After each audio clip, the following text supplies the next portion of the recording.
Folks, Black Star Network is here. Hold no punches. I'm real revolutionary right now. Support this man, Black Media. He makes sure that our stories are told.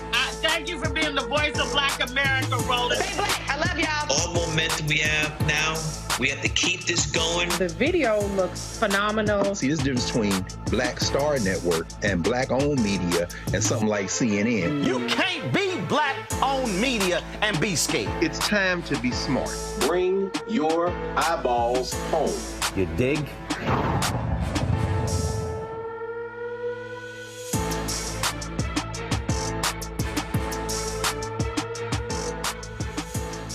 Today is Tuesday, August 13th, 2024. Coming up on Roland Martin Unfiltered, streaming live on the Black Star Network.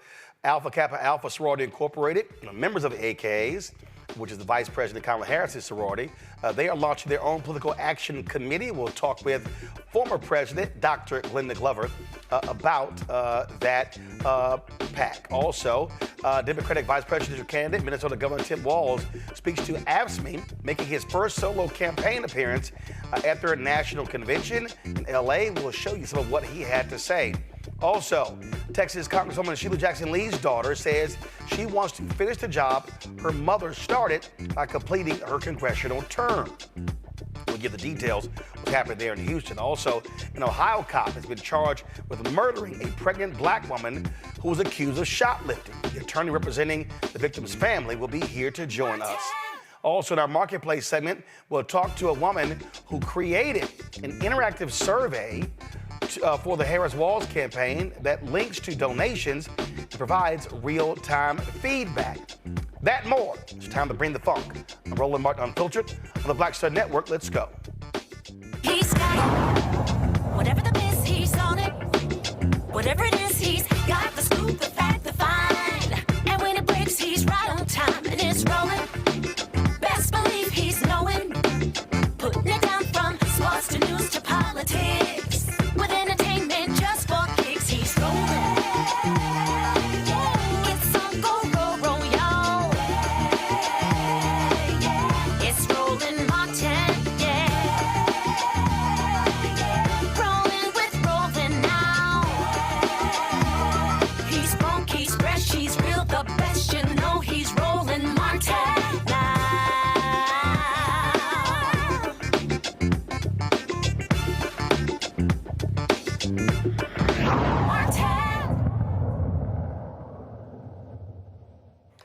So a lot of people, when you hear about nonprofits, they assume that they cannot be involved in politics. Now, organizations cannot endorse candidates as an organization, but they can be involved in public policy issues.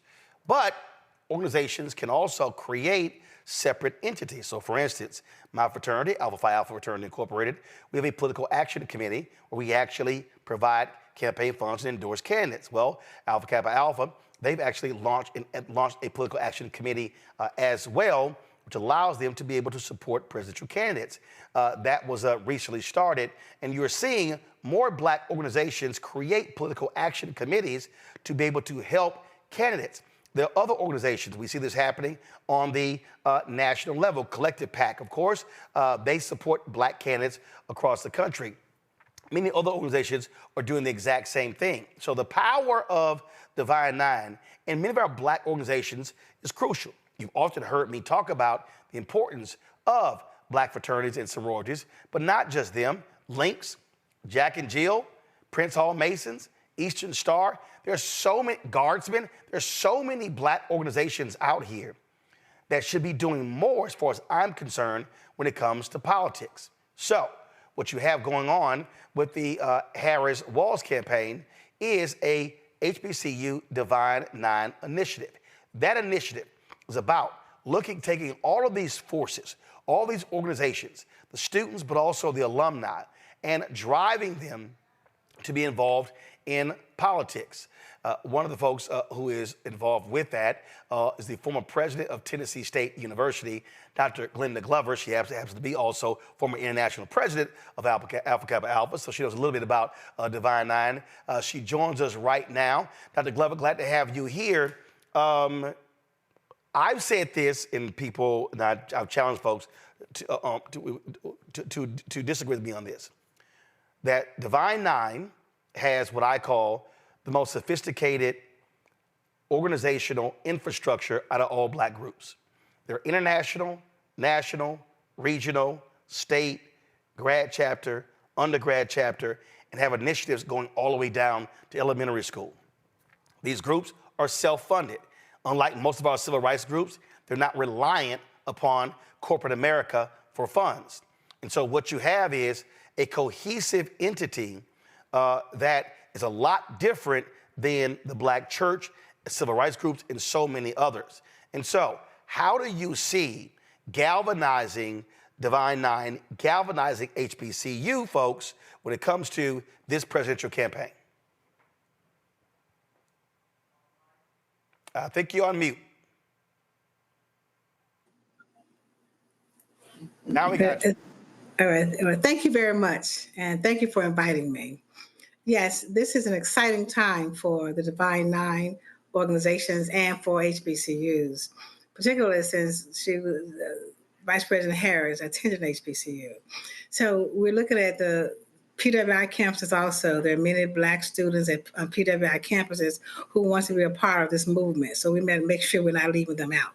But what we're doing is ensuring that students, faculty, staff, those who are on the campuses, and then the alumni.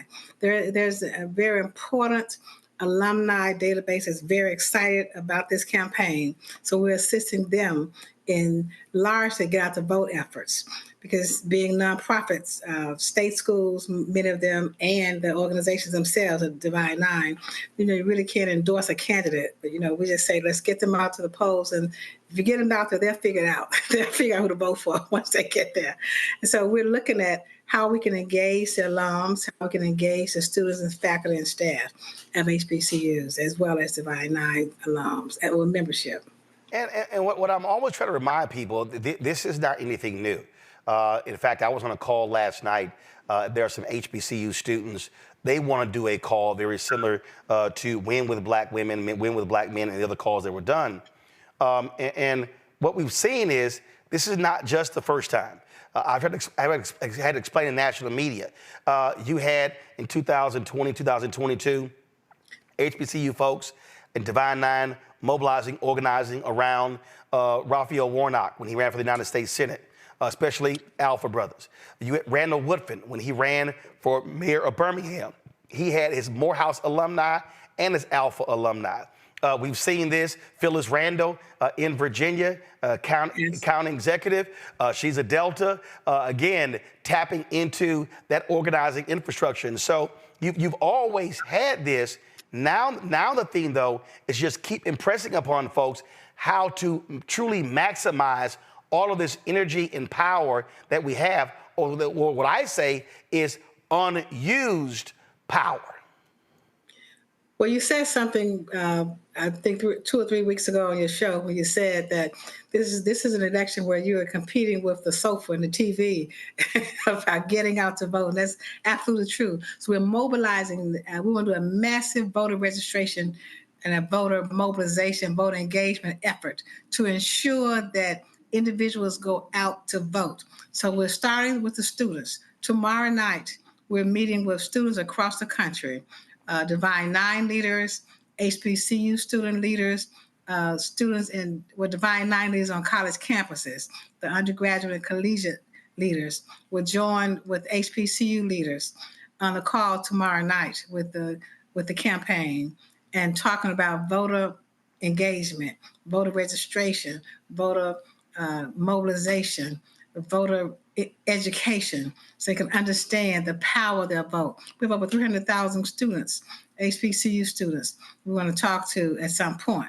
Right now, we'll start with one phone call with them tomorrow night and lay out the agenda to them. And we're going to have a massive voter registration day. National Voter Registration Day is on September 17th.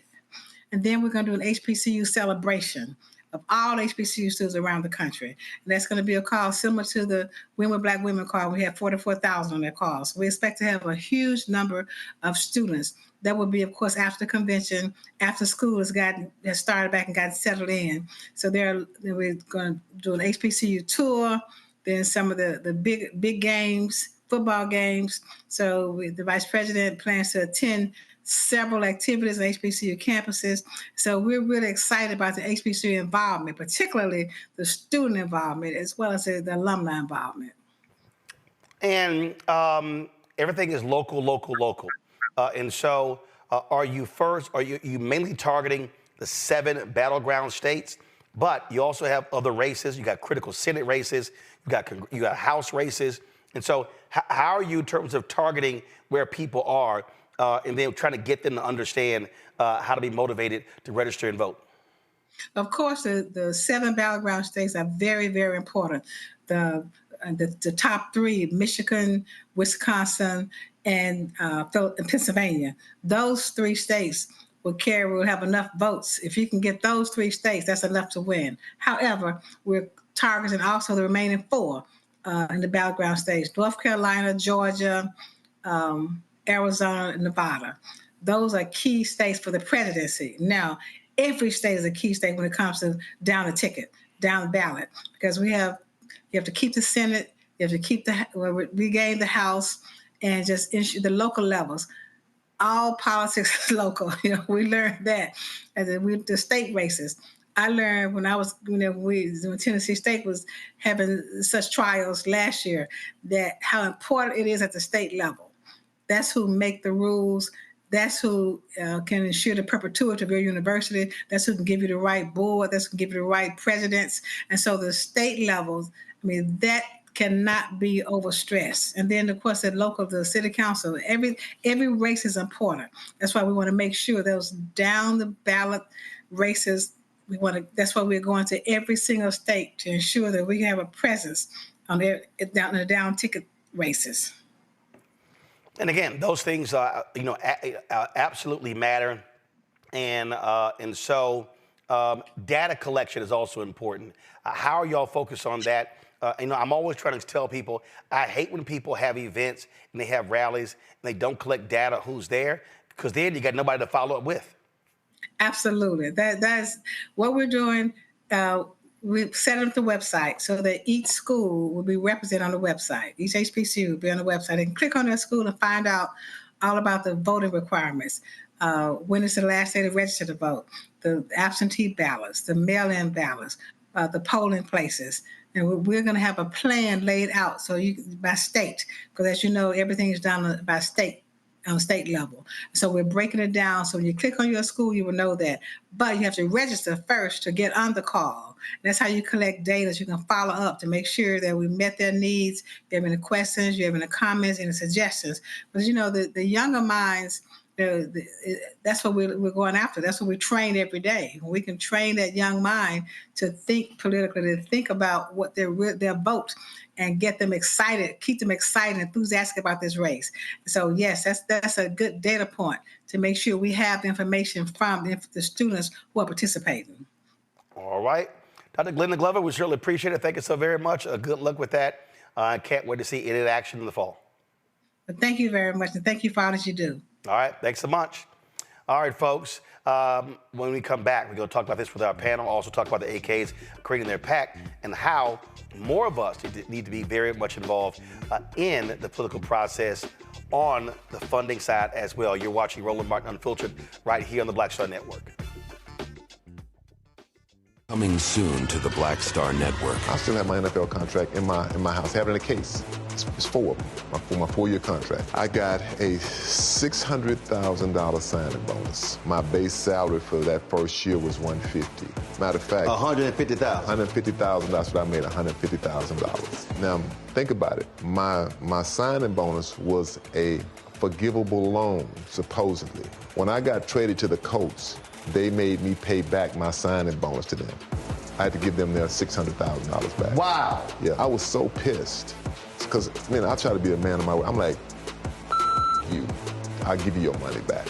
Even though I know I earned that money, right. I gave them their money back. I gave them $600,000 back. But yet, I was this malcontent. I was a bad guy. I'm about the money. It wasn't about the money. It was about doing right. Because I looked at, because you look at contract. Look at John Elway. John Elway was making $1 million, $800,000. I was making $150,000. I was doing everything. And I'm like, but yet I was, I got so many letters,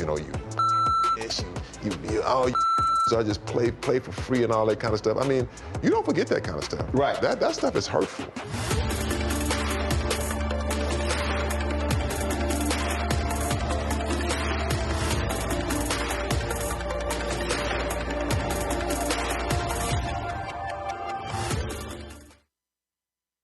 When you talk about blackness and what happens in black culture, we're about covering these things that matter to us, speaking to our issues and concerns. This is a genuine people-powered movement. There's a lot of stuff that we're not getting. You get it, and you spread the word. We wish to plead our own cause. Too long have others spoken for us. We cannot tell our own story if we can't pay for it. This is about covering us. Invest in black-owned media. Your dollars matter. We don't have to keep asking them to cover our stuff. So please support us in what we do, folks. We want to hit 2,000 people, $50 this month, raise $100,000. We're behind $100,000, so we want to hit that. Y'all money makes this possible.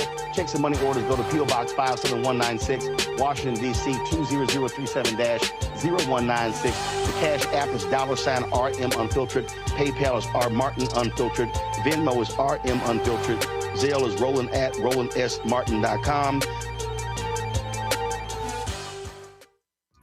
Next on A Balanced Life, we're talking everything from prayer to exercise to positive affirmations and everything that's needed to keep you strong and along your way. That's on a next A Balanced Life with me, Dr. Jackie, on Black Star Network. Next on the Black Table with me, Greg Carr. It's a rare occasion when a course taught in high school becomes a topic of national conversation, let alone a burning controversy. But that's exactly what happened with Advanced Placement African American Studies, courtesy of a certain Southern governor who's taking offense.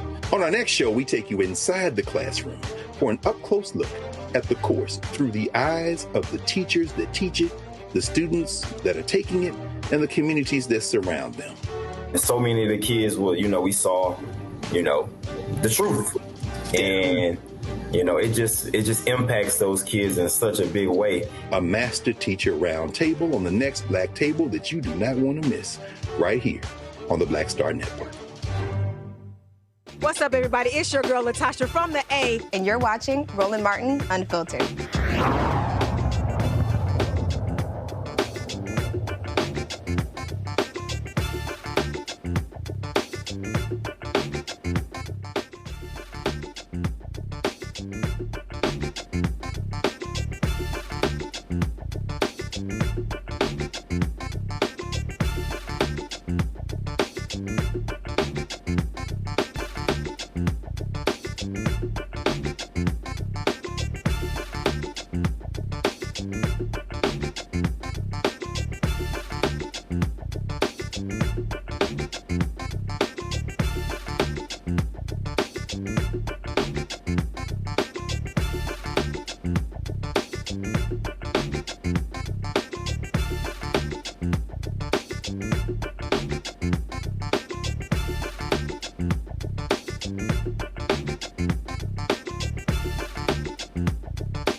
All right, folks, joining me right now on my panel. Glad to have them here on this day. Dr. Mustafa Santiago Ali, former senior advisor for environmental justice at the EPA, joining us from D.C.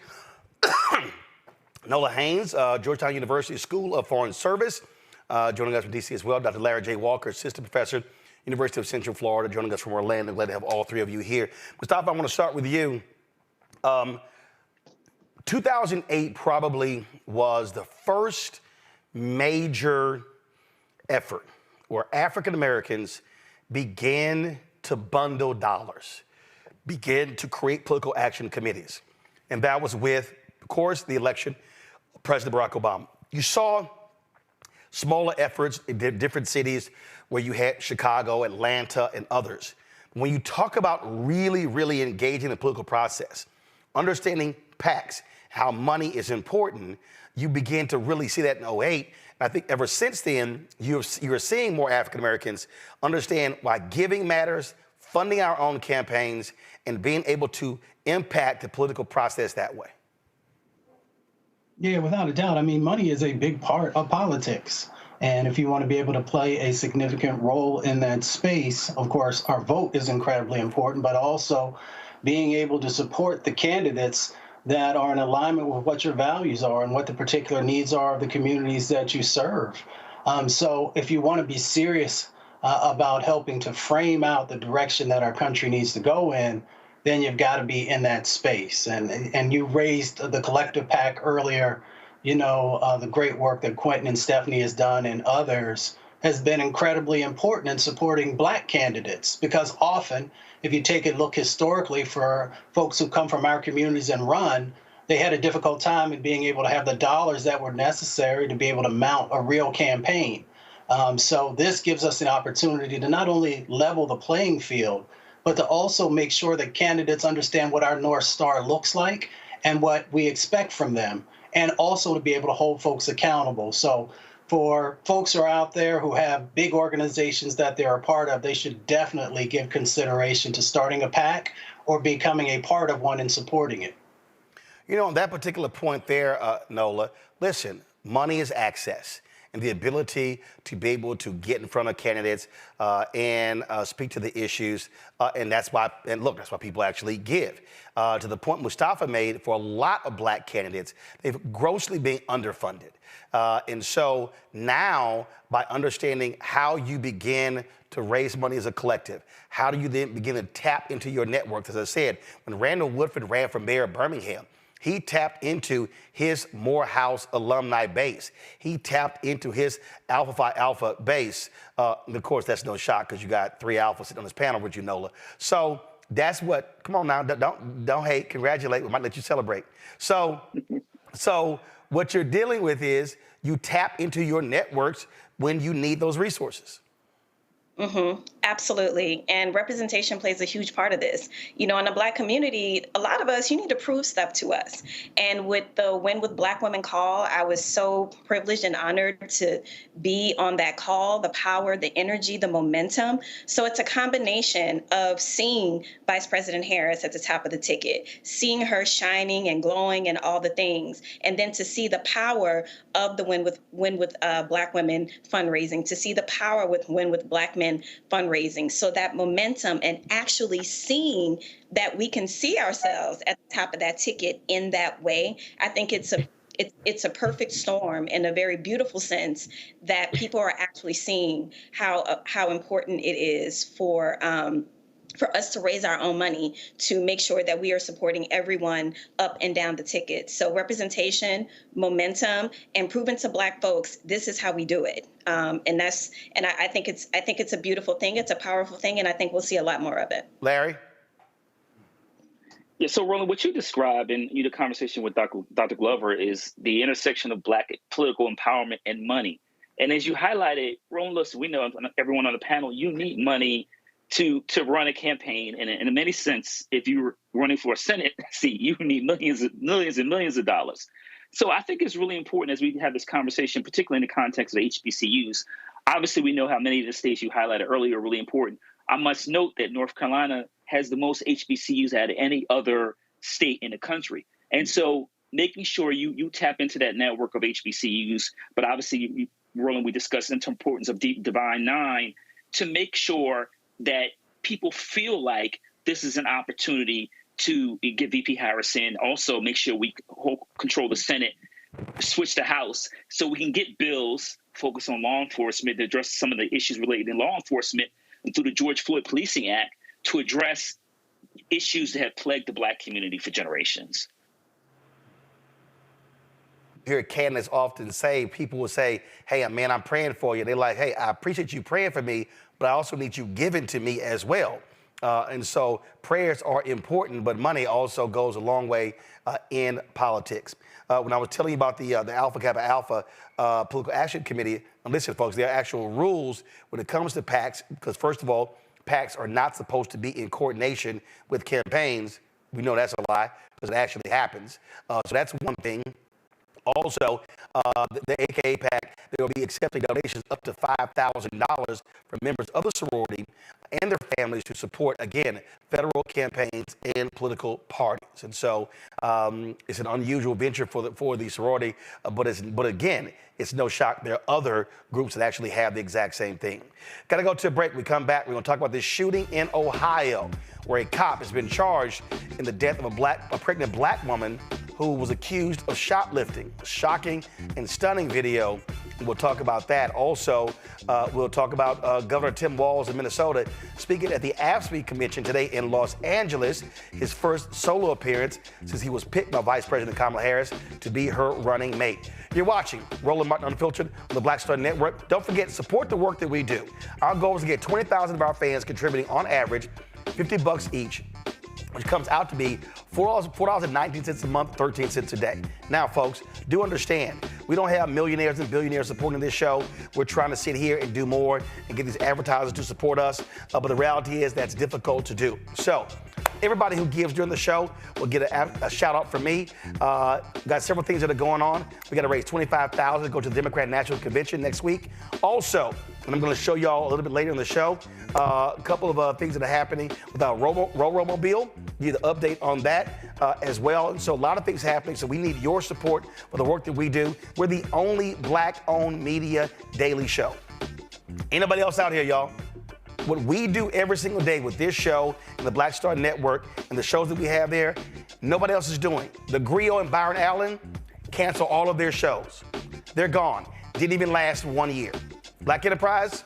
Nope. TV One? Nope. Essence? Nope. Blavity? Nope. Rolling Out? Nope. All of these folks are not doing what we do every single day, giving you quality news and information that you cannot find anywhere else. So, send your check and money order, P.O. Box 57196, Washington, D.C., 20037-0196. Cash App, $RM Unfiltered. PayPal, R Martin Unfiltered. Venmo is RM Unfiltered. Zelle, Roland at RolandSMartin.com. Roland at RolandMartinUnfiltered.com. We'll be right back. Hatred on the streets, a horrific scene, a white nationalist rally that descended into deadly violence. White people are losing their damn minds. As an angry pro-Trump mob storms the U.S. Capitol, we've seen shooting. We're about to see the rise of what I call white minority resistance. We have seen white folks in this country who simply cannot tolerate black folks voting. I think what we're seeing is the inevitable result of violent denial. This is part of American history. Every time that people of color have made progress, whether real or symbolic, there has been what Carol Anderson at Emory University calls white rage as a backlash. This is the rise of the Proud Boys and the Boogaloo Boys. America, there's going to be more of this. Here's all the Proud Boys, guys. This country is getting increasingly racist in its behaviors and its attitudes because of the fear of white people. The fear that they're taking our jobs, they're taking our resources, they're taking our women. This is white fear.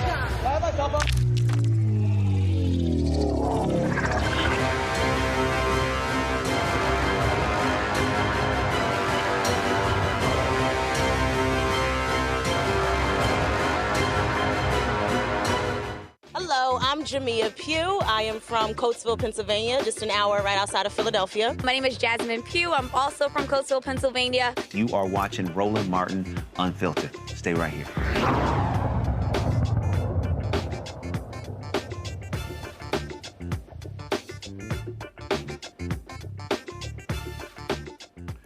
An Ohio grand jury indicted the white Ohio cop who killed a black pregnant mother who they suspected of shoplifting last year.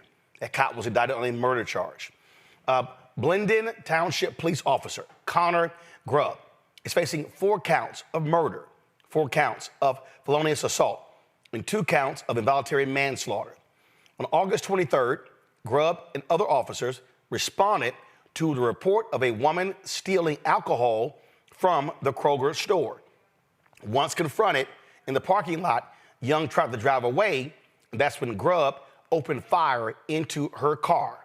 Young and her unborn child did not survive. Watch this video.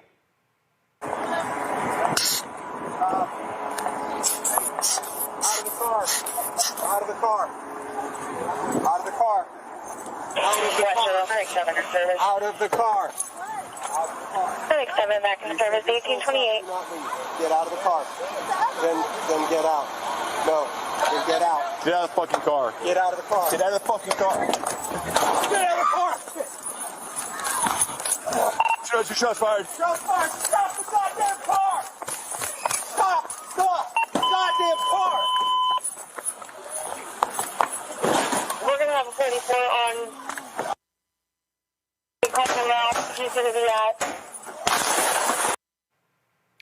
Folks, here's a second angle of that stunning, shocking shooting.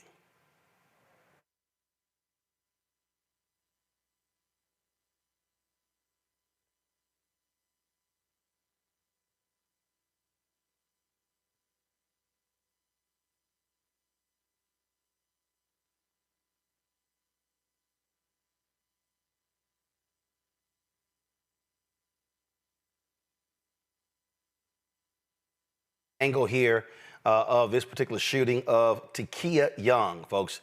She was 21 years old when she was confronted in Glenda Township, which is near a suburb of Columbus called Westerville. Joining us right now is Sean Walton, the attorney for the family. Sean, glad to have you here. They concluded that the action this officer took was completely unnecessary, correct? Correct.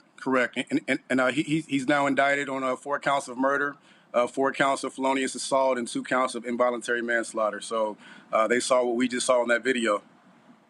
What was crazy here is that car starts moving and they just instinctively start firing. It's not like they were in danger. Yeah, and so, having this case for a year now, what we've come to understand is that this was totally unnecessary. Connor Grubb goes in front of that car, and he draws his weapon and points it at Takia as she is sitting still. A store employee came out and said that, she was stealing alcohol. At that point, Connor Grubb came over, stepped in front of her car, and pulled the gun out and said, "Get the F out the car."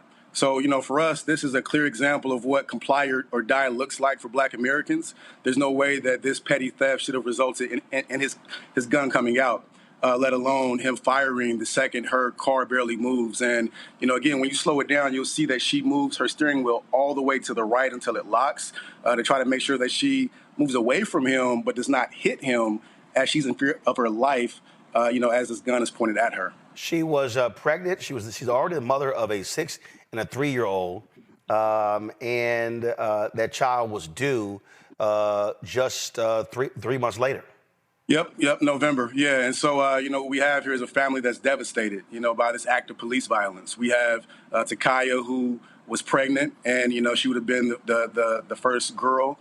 She had 2 boys already. Those boys have lost their little sister, and they've lost their family, off this act of unnecessary brutality. And so what we know about Connor Grubb is that he's a combat veteran.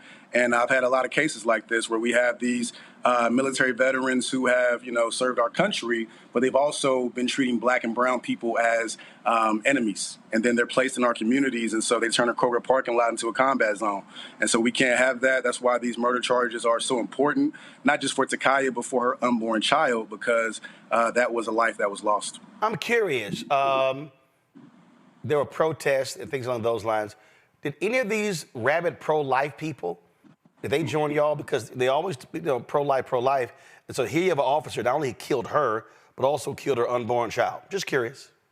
No, not to the extent that we would have thought. I mean, you would think that they'd be out there pushing, for support for this family, and it just didn't happen. And we've spoken very much about, how Takia's unborn daughter had a right to life.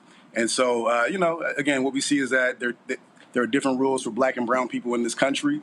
But at the same time, our hope is that through, pushing accountability here, we can ensure that the Constitution and the laws of this country work for Black and brown people as well. It won't bring Takia back, but, the video is one of the worst that you'll see. And it's a shame that it took this long to get an indictment. That process has to change. But he's now facing the fate that he should be facing, and that's a jury that he has to answer to. Well, one of the things that we always say listen, getting the indictment is one thing, but the conviction is necessary. And then after that, what is the sentencing going to be? So there's a whole lot more work and focus that needs to happen on this case. Yeah, absolutely, man. And I think that as we look at these systemic issues, I'm all about trying to figure out how we get radical change, right now, because even the conversation around whether she did anything that warrants her death here is not a conversation that should be normalized in any way. And so we have to really look at why Connor Grubb felt that he could pull his gun out in that scenario and cuss at this young girl because she looks young, and demand that she exit the vehicle, or else he was going to do exactly what he did. It didn't matter if she drove off. It's important to point out that that gun came out and the car was not in motion. He had no fear for his life. He just felt like he could be a bully with that gun, and that's what we see far too often. Indeed. Sean Walton, we surely appreciate it. We'll keep watching this case. Absolutely, Frat. Appreciate all the work you do. All right, bro. Thanks so much. All right, I'm going to go back to our panel. Larry, I want to start with you. I mean, this is the thing that we keep seeing over and over and over again. Accused of shoplifting. That's not enough to kill somebody. And that's what drives me crazy with these stories. The actions of these officers. They literally believe they can operate and act with impunity. And Roland, one of the things about it is, I know I said the last segment about the George Floyd Policing Act. Just passing that bill, if we do eventually, it won't end. It won't necessarily end these tragic murders of Black folks, because this is rooted in racism. And we know one of the issues that Black folks have when they're encounter law enforcement is, we know, based on statistics, we're far more likely, based on an interaction with law enforcement, to end up dead. And so I think that context matters for folks understanding the fear that Black folks deal with when we even see someone in law enforcement in a car walking by. But this young sister lost her life was taken from her, and the life of her unborn child. And it didn't happen. And one of the problems we deal with is aggressive cops, particularly those who see Black folks and immediately think that they're a threat to their safety. And once again, this is more an inherent issue in our society. And once again, how do we deal with racism, confronting racism, and making sure people are aware of their racist views? Because we can't allow those folks who have these deep-seated beliefs to give them a badge and a gun. Because once again, we know that Black folks, based on just interaction with law enforcement, are far more likely to be killed. Nola, Larry is right. And keep in mind, Donald Trump has been made perfectly clear. He wants to give cops 100% immunity, even in actions like this. Yeah, well, first and foremost, Donald Trump is a national security threat for many reasons, and that being one of many. But, watching this video, this is my third time seeing the video, and every single time I see it, the thing that strikes me is the disdain and disgust in the officer's voice when he pulled his gun. It was like he just didn't like her even existing. It wasn't because he was in fear of his life. It wasn't because he thought he was going to be ran over. He just did not like this young Black person in front of him, clearly who he just thought was beneath him. Like you can hear the contempt in his voice. And, in my line of work in the national security community, I'm surrounded by a lot of people, law enforcement, a lot of ex-military people. And this is one of the things that they also can't stand, because this does not help them in their work when they go out into the communities. One of the main issues is distrust in the communities. How do you gain trust when things like this keep happening? To ask that young Black girl to get out of her private property, to pull a gun on her at 6 months pregnant, and to talk to her like she is a piece of crap. These things, they just really make me very emotional. And this is another reason why Donald Trump and his ilk cannot get into office, because you're absolutely right, Roland. We will be getting gunned down and murdered left, right, and center. Mustafa. Well, we just got to pay attention. Like you mentioned before, Project 2025, is also focused on taking rights away from us. But, as I've shared before, and I share it from experience, that everyone is not meant to be a police officer. And if we continue to not do these psychological evaluations and make decisions about who is fit to serve and who isn't, then you're going to continue to have these individuals out there that are quick to pull the trigger. They're quick to pull the trigger because, as the attorney had shared earlier, some of them actually think that they are at war with our community and with our people. To be at war with an individual or a group of folks, that means that you have to be able to dehumanize them so that you can do whatever is necessary for you to achieve whatever your objective is. And that's what you saw play out. For him to that quickly pull that trigger without his life being in danger tells you the mindset that he was already in as soon as he approached the vehicle. Didn't ask, can I see your ID or what your name is or any of those other types of things. Didn't even think I could shoot the tires out instead of shooting an individual to be able to stop them from getting away. So there are all these different dynamics that play out when people do not see you as human. They see you as less than human, and they feel that deep down inside of their head some way that you are sacrificable based upon whatever actions they think you are doing. The police chief of Glenda Township, John Belford, released this statement after the announcement of Grubb's indictment. Today, the Franklin County Grand Jury indicted Glenda Township police officer Connor Grubb following the tragic death of Takaya Young and her unborn child last August. A grand jury's indictment is merely the first step in the legal process, and Officer Grubb is presumed innocent like anyone charged with a crime. Since this tragedy occurred, our goal has been to be as transparent and open as we can with the community. Because we requested an outside investigation, Glenda Township played no role in the investigation, and we continue to believe that you deserve to know as much information as we can provide. We're starting the disciplinary process immediately. After reviewing the facts, the trustees will decide on the necessary disciplinary actions. Ohio law and our contract with the FOP require us to take several administrative steps before we make any decisions. I want to be very clear. We're not passing any judgment on whether Officer Grubb acted properly. We haven't seen the evidence. However, since people who've been indicted may not legally possess a firearm, the indictment against him leaves us with no choice but to immediately begin the disciplinary process. Finally, I also want to address why we're now disclosing Officer Grubb's name. The victim's rights provision in the Ohio Constitution and state law are mandatory. The law doesn't leave law enforcement with any choice on whether or not to redact the names of potential crime victims unless the victim agrees to it.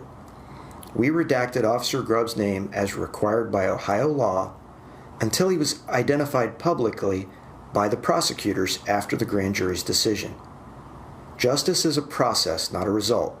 Officer Grubb is presumed innocent, and the criminal justice system will take the matter from here.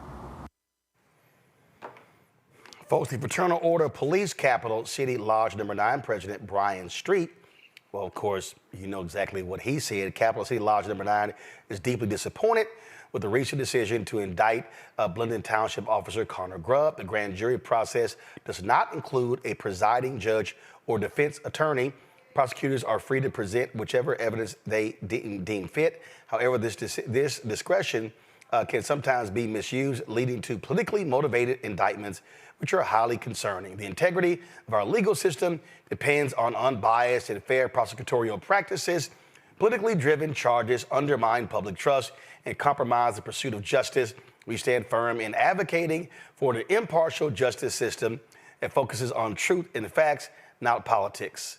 I'm not reading the rest of that bullshit. Here's the whole thing here. When you see that kind of crap like that, what they're saying is, oh, we want the DA to do this in our cases, prosecute. Oh, as one of us, oh, the system is unfair. This is not impartial justice. Shut the hell up. Yeah, so, I want to say two things, and something that Mustafa said, something I thought about also, about why not shoot out her tires if you thought that there was a level of danger. But two quick points on what you just said, Roland. The man reading that statement, it was so dry. It was so impersonal. There was no sort of authentic engagement with the community, a community that is reeling from yet another senseless Black death. And that's part of the problem, right? And then you go to the statement that you were reading, something, again, that is impersonal, and making sure that the goal of the statements are to say, that the officer is not yet found guilty. So we need to make sure that, we're not prosecuting him in the eyes of the public. Not too much on the Black girl who was killed, but making sure that this officer isn't prosecuted in the eyes of the public. And we all saw that video where he put that gun on that young Black girl because he just didn't like her. So, this is maybe an issue that I should just stop right here talking about, because I might get myself in trouble. But this has got to stop. This has got to stop. And hopefully it will, but unfortunately it hasn't. All right, folks, hold tight 1 second, going to a break. We come back. Minnesota Governor Tim Walz talked to AFSCME, the National Convention in Los Angeles, in his first solo appearance, is being picked as the VP running mate with Vice President Kamala Harris. We'll show you some of what he had to say next on Roland Martin Unfiltered on the Black Star Network. Next on A Balanced Life, we're talking everything from prayer to exercise, to positive affirmations, and everything that's needed to keep you strong and along your way. That's on a next A Balanced Life with me, Dr. Jackie, on Black Star Network. On the next Get Wealthy with me, Deborah Owens, America's Wealth Coach, Black Americans have 1/10 the wealth of their white counterparts. But how did we get here? It's a huge gap. Well, that's why we need to know the history and what we need to do to turn our income into wealth. Financial author and journalist Rodney Brooks joins us to tell us exactly what we need to do to achieve financial success. You can't talk about why we are, as Black people, where we are, unless you talk about how we got here. Bridging the gap and getting wealthy, only on Black Star Network.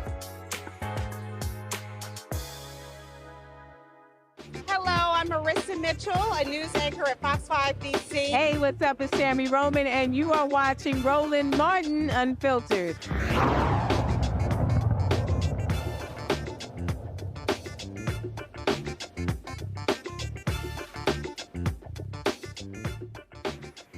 All right, folks, today in Los Angeles, Minnesota Governor Tim Walz actually was speaking at the AFSCME Commission, the American Federation of State, County, Municipal Employees. This was his first solo speech since he was picked by Vice President Kamala Harris to be her running mate on the Democratic side. Of course, you see right there him embracing Lee Saunders. Lee, of course, my alpha brother. He is the president and CEO of AFSCME. And of course, the cable networks did not cover this. No shock. If Donald Trump was speaking, they would. But that's why we have Black-owned media. And when you own it, you can do what you want to do. So here is some of what he said. We also live streamed his speech on the Black Star Network. So if you want to see the whole speech, go to our YouTube channel or go to the Black Star Network app. Let's roll it. You can tell a lot about people in their personal lives. He spent a decade stiffing service workers from dishwashers, waiters, and carpenters on his own properties to enrich himself. As president, he cut overtime benefits for millions of workers, and he opposed any effort to raise the minimum wage. That's all you need to know. You don't have to ask twice. We know who they are. A guy who goes to Mar-a-Lago, and this is a direct quote, he sits there and tells his friends, "You're rich as hell and we're going to cut your taxes." I believe him when he says that. But he also turns around and tells workers their wages are too high. I keep bringing this up. Who do you know who's asking to cut taxes on billionaires while stiffing working people?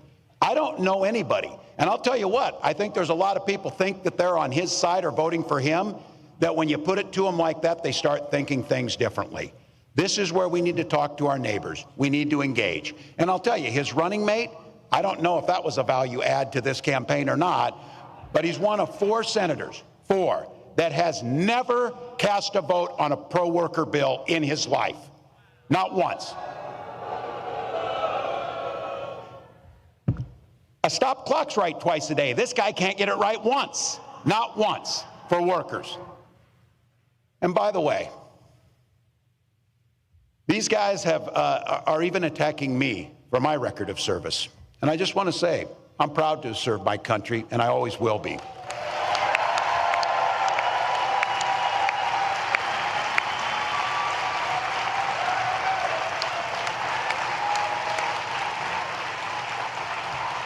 With my dad's encouragement, a guy who served in the Army during the Korean War, I signed up for the Army National Guard 2 days after my 17th birthday. I served for the next 24 years for the same reason all my brothers and sisters in uniform do. We love this country. Then in 2005, I felt the call of duty again, this time of being service to my country in the halls of Congress. My students inspired me to run for that office, and I was proud to make it to Washington. I was a member of the Veterans Affairs Committee and a champion of our men and women in uniform. I'm going to say it again as clearly as I can. I am damn proud of my service to this country.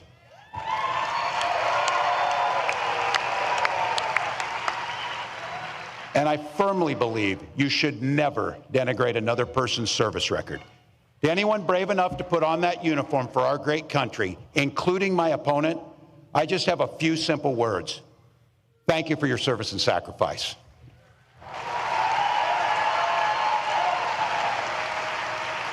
But look, it's not what they've done that we should be concerned with here today. It's what they're going to do. One of the clear goals of that Project 2025 to-do list is to put the screws to working people, making it harder for us to collectively bargain, allowing employers to drastically cut overtime or even eliminate it. And make no mistake about this, Donald Trump and J.D. Vance want to eliminate Ask Me and all public sector unions altogether. Hell, they're even going after the 40-hour work week. Someone was joking and said, what's next, child labor? Oh yeah, that's in there too, by the way. Reducing the rules around our children, putting them into dangerous jobs again.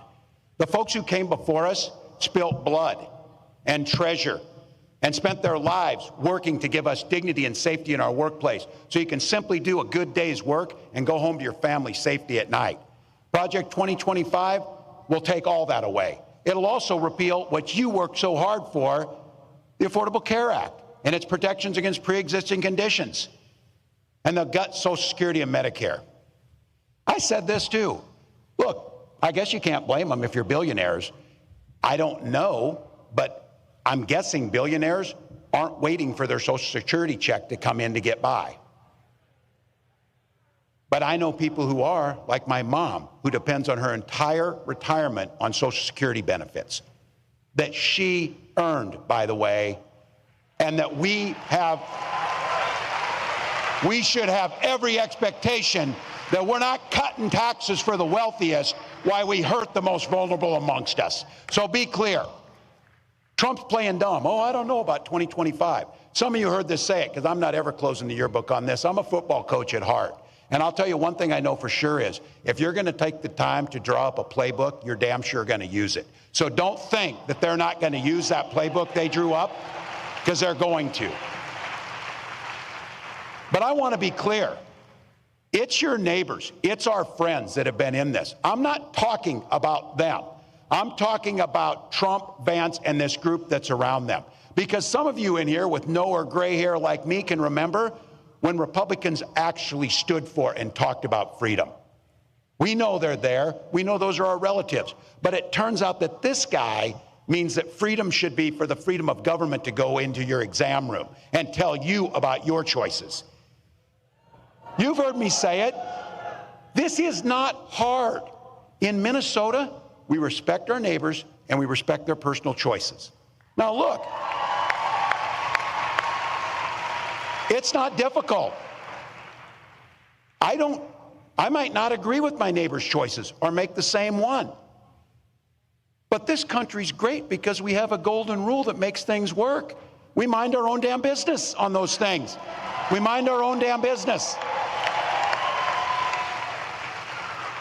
Why would you think I need your advice to tell me what books I can and cannot read, or when to have a family, or how to have a family, or what religion to worship, or how to organize?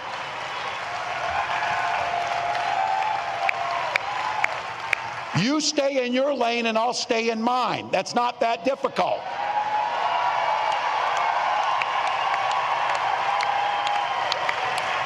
So be clear. You watch our next president as she comes out on stage and she comes out to a song about freedom. When she's talking about freedom, she means you're free to make your own health care decisions. You don't need us. You don't need us. And as a school teacher, I'll tell you what, children should be free to go to school without worrying about being shot dead in their classrooms.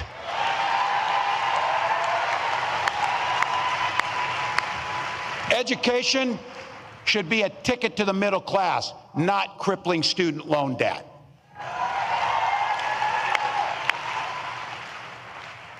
Here's the thing. We don't have that long to go here, but think about the future that we can create. We know what the past is. We know what these guys are going to do because they wrote it for us. Convenient of them to write it in Project 2025, so we know that. That's not the future we want. We want the future, and here's exactly what Vice President Harris will do when she gets to the White House. As president, Vice President Harris said she will sign the PRO Act and the Public Service Freedom Negotiation Act right into law. Done. We will stand together on the fundamental principle to collectively bargain for your own lives and your own jobs.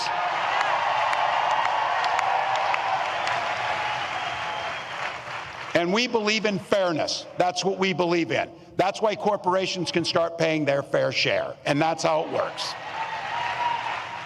At the same time, what we did in Minnesota is lower taxes for the working folks, and we have the fairest tax system in the country, and things work out pretty well. We can protect Social Security. And something we did, and I want to thank, I know they're in here, my Minnesotans who are in the House. It was AFSCME that put into place the most generous paid family and medical leave in the country in Minnesota.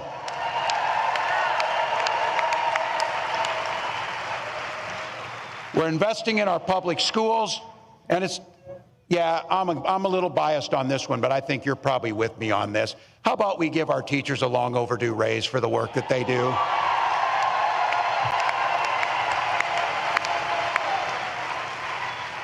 All right, I know you've heard these speeches, big order, optimistic or whatever. But I got to tell you, I will cop to being an eternal optimist. That's me. But I come by it honestly. I supervised the damn high school lunchroom for 20 years. You do not survive that job without being an optimist, I will guarantee you. And I also think you've heard me say this, hope is the most powerful word in the English language. It was so powerful for when my wife and I first had our first child, we named our daughter Hope. But my wife often reminds me, hope is a great word and a beautiful name, but it's not a damn plan. We can't hope that we defeat Donald Trump. We can't hope that we can collectively bargain. We can't hope we protect Social Security. We can't hope that we address climate change. You don't hope to win. You plan, prepare, and work to win.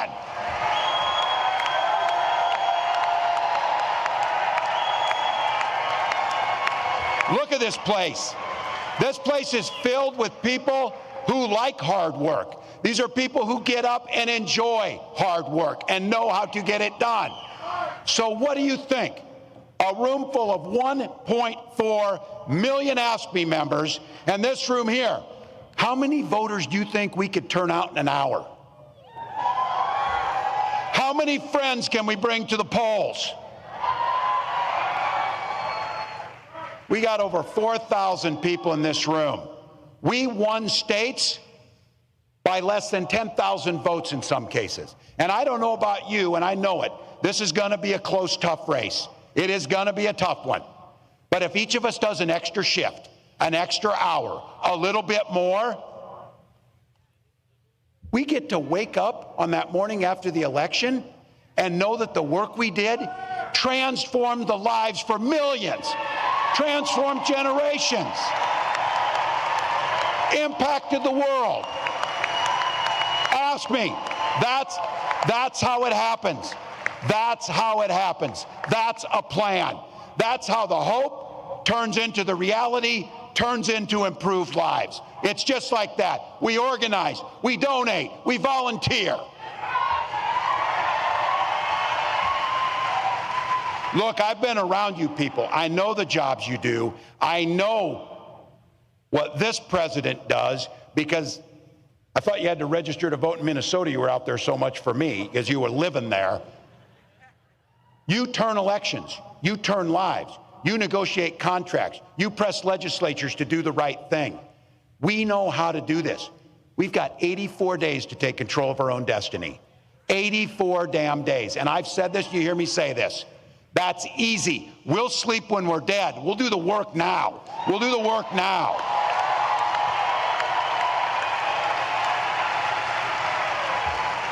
And you do it for the most beautiful and selfless reason, because you believe in the very soul of your being that you believe in the promise of what America can be.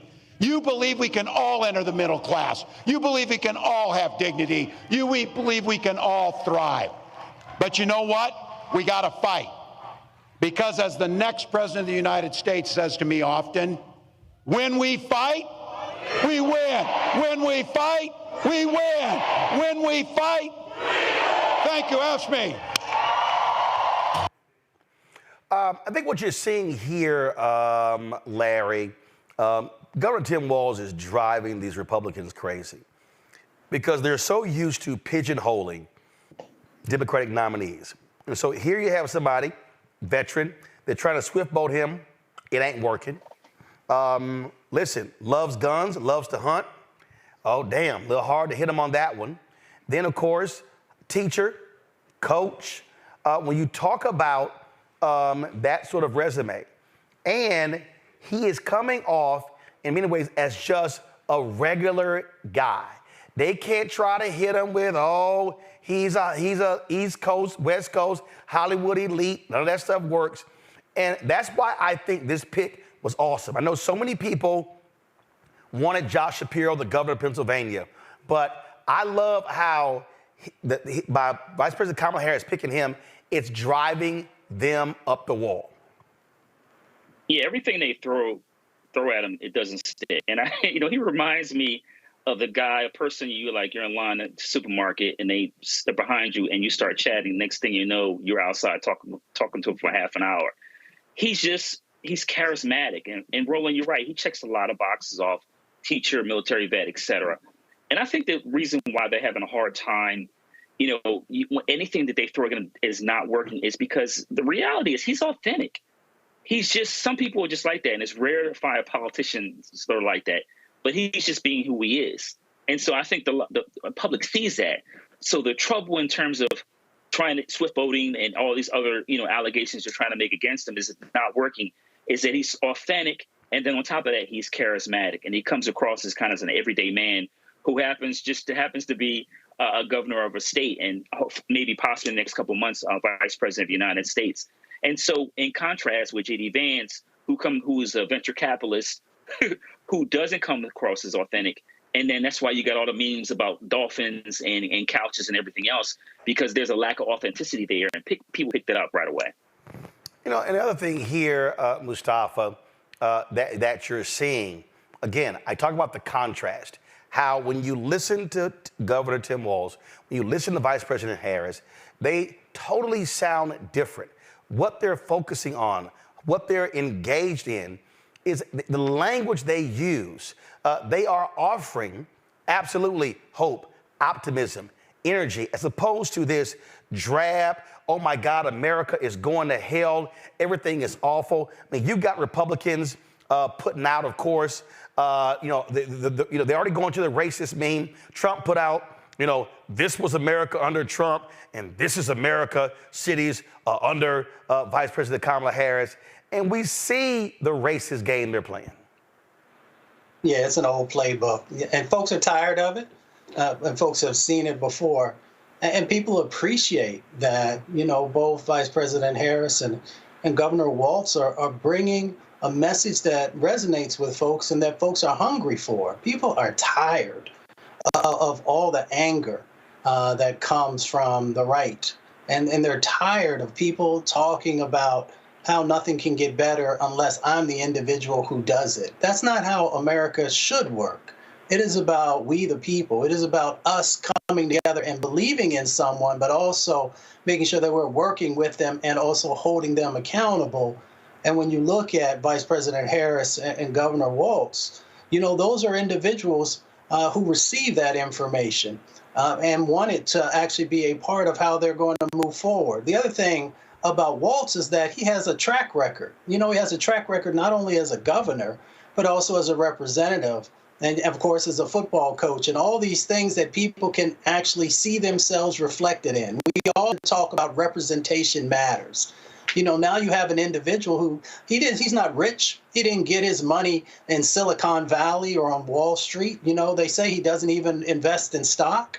He is an individual who they talk about, you need to pick yourself up by your bootstraps. Well, he's an individual who's been able to do that, along with Vice President Harris as well. So the reason that their message is resonating is because it is about hope, it is about joy, it is about a better day today and in the future, and that's what people want.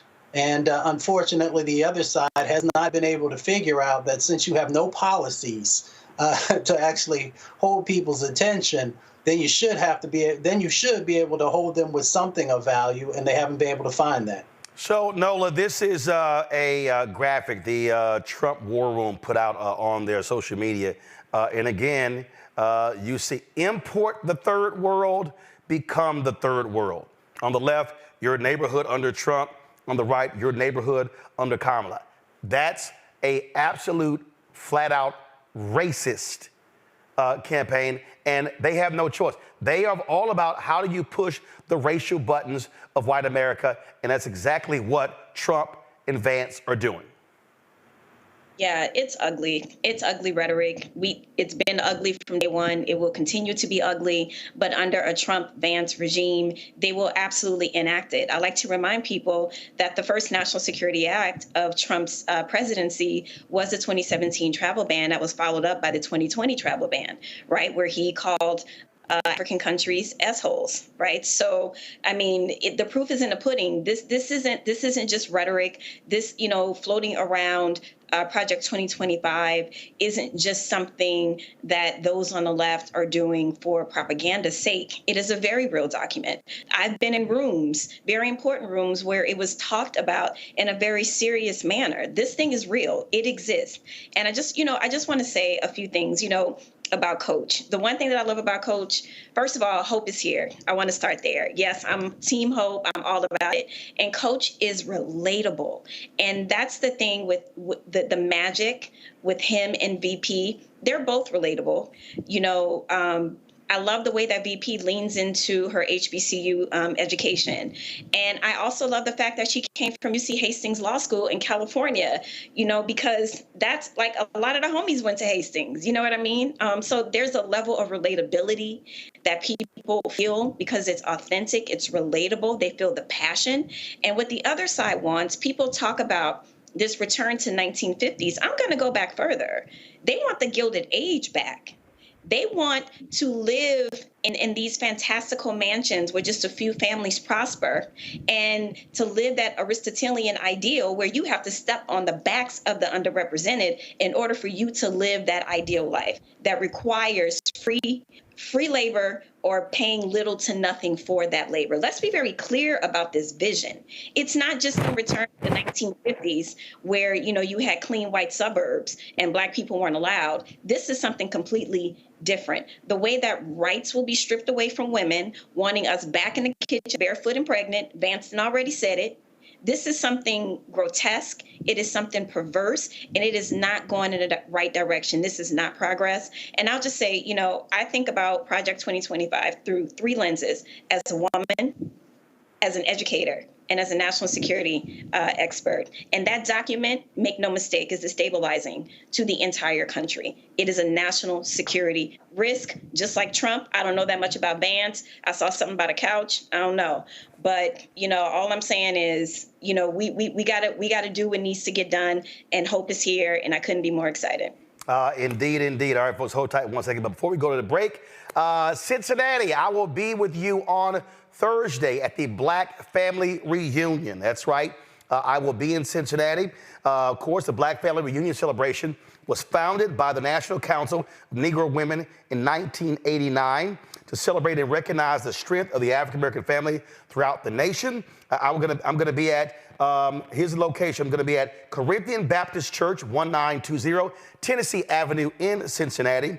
The event begins at 7 o'clock, so I look forward to being in Cincinnati again on Thursday for the Black Family Reunion. So look forward to being there. I'll broadcast live the first hour while I'm there, and then, of course, then I go speak, which will also carry on the Black Star Network. All right, folks, got to go to a break. We come back more on today's show. Don't forget, support us in what we do as well by joining our Bring the Funk fan club. Send your check and money order to P.O. Box 57196, Washington, D.C., 20037-0196. Cash App, $RM Unfiltered. PayPal, R Martin Unfiltered. Venmo is RM Unfiltered. Zelle, Roland at RolandSMartin.com. Roland at RolandMartinUnfiltered.com. Let me shout out Justin Blakeney, Michelle Cheek, Deidre Swindale, Arnold Tillman, William McKinnon, Martha Johnson, Claudia Douglas Smith, Celia Richardson, for all giving or doing today's show. If you want to support us as well, folks, please join the Bring the Funk fan club. Again, Cash App, $RM Unfiltered. PayPal, R Martin Unfiltered. Venmo is RM Unfiltered. Zelle, Roland at RolandSMartin.com. Roland at RolandMartinUnfiltered.com. And yesterday, y'all saw me wearing the t-shirt yesterday. Says, my black job is voting.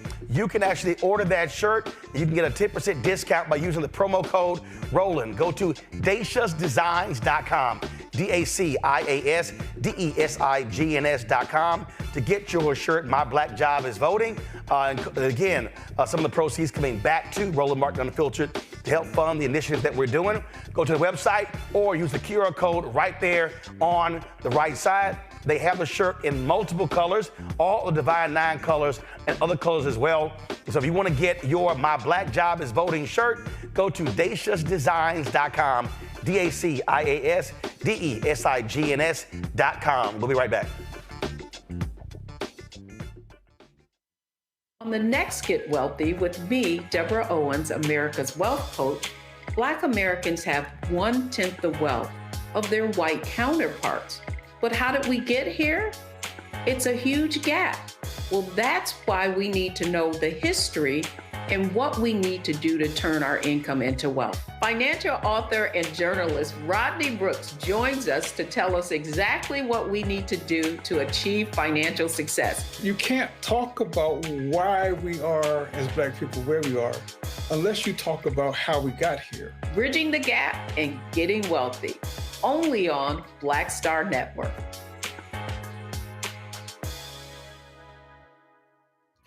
Next on A Balanced Life, we're talking everything from prayer to exercise to positive affirmations and everything that's needed to keep you strong and along your way. That's on a next A Balanced Life with me, Dr. Jackie, on Black Star Network.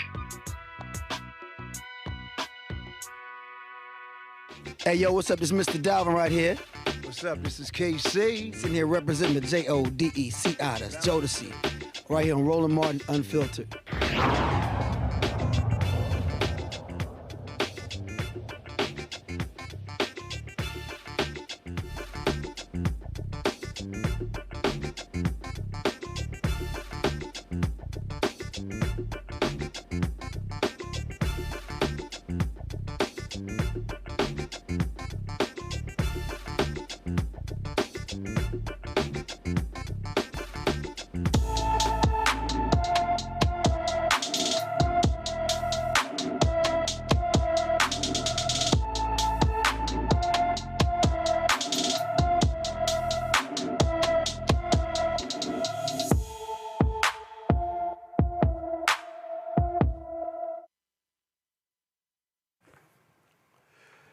Charlicia Hurd has been missing from her Auburn, Alabama home since June 28th. The 16-year-old is 5 feet 4 inches tall, weighs 120 pounds with black hair and brown eyes. Anyone with information about Charlicia Hurd should call the Auburn, Alabama Police Department at 334-501-3100, 334-501-3100. Folks, the daughter of the late Congresswoman Shelia Jackson Lee wants to complete her mother's congressional term. Erica Lee Carter posted on social media announcing that she wants to finish what her mother started. Now, of course, Congresswoman Shelia Jackson Lee passed away 3 weeks ago, and her daughter announced she wants to finish her term. So let me explain what's happening in Houston. So there are going to be actually two elections. There's going to be election to finish the term of Congresswoman Shelia Jackson Lee, which ends, the 118th Congress, which ends in January, before the new Congress is sworn in. Then you have the new 2-year term. Now, Sylvester Turner, former mayor of Houston, he announced that he was running. Now, what's interesting is that the children of Congresswoman Shelia Jackson Lee announced they were endorsing him for the seat. Well, now the daughter is running. So, again, that's what's going on there. Now, the way what's happening is the precinct chairs in Houston, there are 88 precinct chairs. They in the district, they will determine who is going to actually be on the ballot to run against the Republican running. So Mayor Turner posted this just yesterday on his Twitter page that he's already got 30 endorsements from Congressional District 18 precinct chairs. So he is almost halfway to garnering all the votes necessary. He also, of course, he's already been endorsed by the Houston Chronicle as well. And in the interview with him, he also gave an interview where he said that he wants to be a transitional leader. He does not want to serve in Congress more than 2 terms. He wants to be a bridge between his generation and the next generation. The reason I think this is interesting when you look at this, and so, you know, again, people were texting me, Nola, like, oh my God, what's going on? I thought the children endorsed what's going on. And so I haven't reached out to Mayor Turner, but his focus is really on the 2-year term, not the final 3 months or whatever. But that's really not going to be, the decision is really going to be up to those precinct chairs. But I do think it is smart. He's hugely popular, 2-term mayor. Before that was in the Texas legislature for 27 years. And I do think it is important to be able to have someone with his experience, as he said to the Houston Chronicle, he already knows all the political players at HUD in the various departments to bring resources back to the district. And what it does is it allows for the grooming of the next generation. I'll be honest, there were many people who were very critical when Congresswoman decided to run for mayor of Houston. Several younger folks dropped out. Chris Hollins was one of them. She ended up running, losing by 30 points to now Mayor John Whitmire. You know, a lot of people were problematic with that. And I do think it is important for one generation to set up the next generation when it comes to public office. I agree with you. You definitely know more about this particular race than I do. I will say, you know, when she died, that a lot happened that weekend, and I'll never forget it because I was outside with a lot of people that knew her, and it was a profound moment, you know, for the community. And it was the same weekend that POTUS decided to not run and then endorse VP. So that in and of itself was a historic moment. And so in terms of this race, I think one of the things that popped into my mind is this. I take your point about wanting to be a transitional congressman, but at the same time, wouldn't the daughter be that figure, or am I misunderstanding? Well, it comes down to, I mean, listen, if you had to compare resumes, the daughter of Congresswoman Shelia Jackson Lee does not stack up to Mayor Sylvester Turner. It doesn't. Okay, so then in that sense, she's basically running on the legacy of her mom, right? Yeah. Well, and remember, she's not running for the you got to remember, she's not running for the 2-year term. She only wants to serve out the remaining of her term left, which essentially is now through January? Right. So I understand those dynamics. I guess I'll just say this. I would hope, because I think it's important to have her legacy continued. And I would hope that they would be able to find some sort of way where she could be part of the political process and maybe get some of those things on her resume and not just completely, discount her because her resume doesn't stack up against the mayor's. So hopefully maybe there's a way that they can come together and maybe figure out a way where she can be involved in a political process, because I'm sure a lot of people in the late Congresswoman's district would like to see that legacy continued. Well, and I think you've had people, Larry, who actually criticize that, who say that the children of members of Congress shouldn't be guaranteed seats in Congress just because your mother or father served in that capacity. Well, Roland, I'm a former Hill staffer, and listen, it's been going on for a long time, for generations. And yeah, there are a lot of people who agree, make the point that nepotism shouldn't determine who has a congressional seat. I got to tell you that, I saw this, the release comments from, former Congressman Jackson Lee's daughter, and I was a bit confused about what was going on here, particularly as you said that they had already endorsed Mayor Turner. So I'm not really clear about what's the family dynamics, politics involved in that.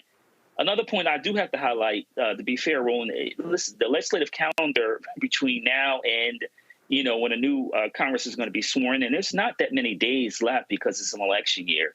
So, but obviously she has the right to if she wants to finish up her seat. But I think, as you said, Mayor Turner has been around for a long time. And certainly, like you say, he knows all the stakeholders, not only in the state, but some of the people at the federal level. So he certainly would make a great representative for the district. And also, I like the fact that he talked about being a transitional leader. Too often in not only in the Black community, but generally politicians, even someone moving mayor to member of Congress want to hold on with positions to too long. And so I was glad to see he sees himself as a transitional leader. One of the things that often happens, Mustafa, is that, we have folks who serve in positions for 20, 30, 40 years, and they don't necessarily groom the next generation. You've got Amanda Edwards, who ran against Congresswoman Jackson Lee, who lost in the primary. She's run for several other positions and served one term on the Houston City Council, who's running as well. I believe a former state representative, Jarvis Johnson, is also throwing his hat in the ring as well. So it's a whole lot of action going on here. But this is one of the things that I do think is important when we're talking about how do you continue Black power. You have to be creating a bench. You have to be identifying people who want to serve. But what it also means that sometimes folks actually leave office as opposed to die in office. I'm not specifically just talking about Congresswoman Shelia Jackson Lee. I'm just speaking, holistically. That's also one of the problems because, listen, she passed away at the age of 74. A lot of times when they say, hey, wait your turn, sometimes that person is going to be in their 50s before they can actually serve. A lot of times you want younger leadership but here's the other deal. Congress, as Larry knows and no one knows, it's all about seniority. So seniority matters. And so people always talk about, man, we need younger folks involved, not realizing that the system that's set up is actually designed for seniority. So if you're in your late 60s, 70s, and 80s, you've been there 30 years, you've accumulated a whole lot of power and a whole lot of chips that you can use. Well, you hit on the head. It is about systems change. And we know how difficult systems change is just in everyday life, let alone on Capitol Hill, where, as you said, time equates to power. I used to work for, John Conyers, who was chairman of the Judiciary Committee. And I love him to death. He was there for a very long time. And understood by being there that it gave him the opportunity to play a critical role. As we take a look at this next set of opportunities that are in front of us, I had a conversation earlier with a strategist about succession planning. And how do we actually make sure that becomes a reality inside of our community so that we have that deep bench that you had mentioned before? And that means that some of the ego needs to get left at the door. That also means that we've got to properly prepare folks to be able to move into these positions. But even before you get in there, that you make the right moves so that you have the skill sets and capacity that's necessary. And that's not just on the legislative side of the sort of agenda, if you will. It is really understanding these dynamics. How do you raise money? How do you not get caught up in some of the traps that we know that are out there for folks inside of our community and outside of our community? There are all these different dynamics that are a part of succession planning and making sure that we are helping the next sets of generations to have what they need, both the skills and the opportunities and the resources. And that means that if we're going to be serious about that, then folks are going to have to fund that. And we're going to have to make sure we get the right individuals who actually walk these halls and bend down these processes to become a reality. But it means that we've got to create space to make sure that people are ready. Indeed, indeed. Folks, let's go talk about Minnesota, where a white state trooper who killed a black motorist could be back on the job very soon. Ryan Longren was cleared in June of second-degree murder charges, the death of Ricky Cobb II during a 2023 traffic stop. Longren was charged with second-degree murder after shooting and killing Cobb on the morning of July 31st, 2023. Troopers had pulled Cobb over on Interstate 94 in Minneapolis, saying lights were out on his car before learning Cobb was wanted for violating a domestic no-contact order in another county. Troopers ordered Cobb out of the car, but he started to drive away, and Longren shot the man twice. He claimed he feared for his life, of his partner, and said Cobb was reaching for his state-issued pistol. Now that he no longer faces charges, Longren can be reinstated as a state trooper and must complete additional training. Keep in mind, the prosecutor wanted to charge him, but Governor Tim Walz said he would have removed the prosecutor had they moved forward with that. Got to go to a break. We'll be right back. Roland Martin Unfiltered on the Black Star Network. Coming soon to the Black Star Network. I still have my NFL contract in my house. Having a case. It's 4 of them for my 4-year contract. I got a $600,000 signing bonus. My base salary for that first year was $150,000. Matter of fact, $150,000. $150,000. That's what I made. $150,000. Now think about it. My signing bonus was a forgivable loan, supposedly. When I got traded to the Colts, they made me pay back my signing bonus to them. I had to give them their $600,000 back. Wow. Yeah, I was so pissed. Because, I try to be a man of my word. I'm like, you, I'll give you your money back. Even though I know I earned that money, right. I gave them money back. I gave them $600,000 back. But yet, I was this malcontent. I was a bad guy. I'm not about the money. It wasn't about the money. It was about doing right. Because I looked at, because you look at contract. Look at John Elway. John Elway was making $1 million, $800,000. I was making $150,000. I was doing everything. And I'm like, but yet I was, I got so many letters, so I just play for free and all that kind of stuff. You don't forget that kind of stuff. Right. That stuff is hurtful.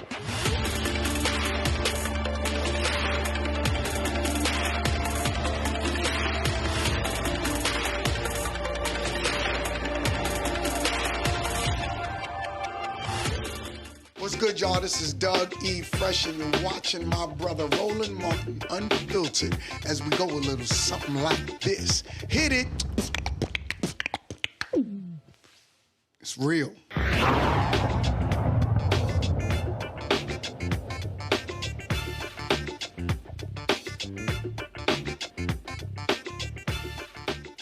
Yusef Salaam, a New York City councilman wrongly imprisoned as a member of the Central Park Five, now called the Exonerated Five, has been invited to speak at the Democratic National Convention next week in Chicago. He was one of the teens targeted by Donald Trump, who took out newspaper ads in 1989 calling for New York State to bring back the death penalty after a group of Black and Latino teenagers were arrested and accused of raping a white woman in Central Park.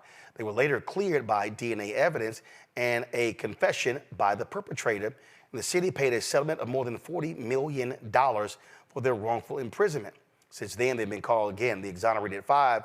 And remember, in the last election, Donald Trump doubled down and said he did not regret actually doing that. Speaking of the next week's Democratic National Convention, while that's going on, Vice President Kamala Harris and Governor Tim Walz, they're going to leave Chicago and go to Milwaukee. Go to my iPad.